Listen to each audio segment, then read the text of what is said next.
Nagbigay ng memorial service ang Kamara sa yumaong former House Speaker na si Jose De Venecia Jr. Muli ring binalikan ng mga mambabatas sa mga naging ambag niya noong nanunungkulan pa. Para sa update magbabalita mula sa Batasang Pambansa, si Mobile Journal Amy Atienza. Amy?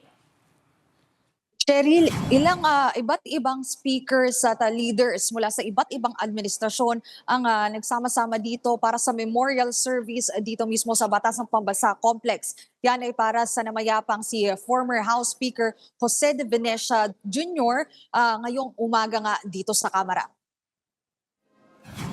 Pinangunahan ni House Speaker Faustino Boje D. III ang final institutional tribute para kay Manong Joe. Pinaalala ni D ang magandang halimbawang ipinakita ni De Venecia bilang dating House Speaker.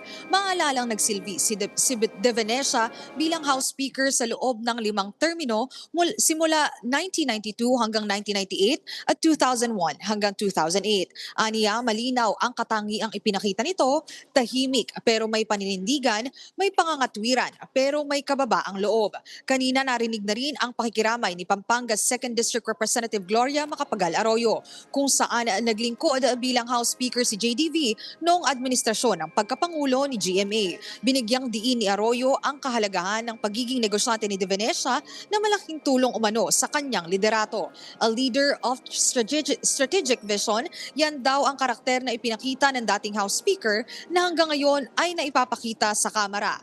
Para naman kay former Senate President Manny Villar, walang nakahihigit kay JDV pagdating sa kanyang kasanayan at kagalingan sa mga detalye. Inalala niya ang kontribusyon ng dating kongresista sa ekonomiya, populasyon, trade at energy. Habang si former House Speaker Martin Romualdez naman, binigyang pugay ang pagkakatatag ng Rainbow Coalition ng Kamara noong panahon ni De Venecia. Aniya, nakita ang kalakasan ng Republika sa pamamagitan ng partisipasyon ng lahat ng mga kongresista.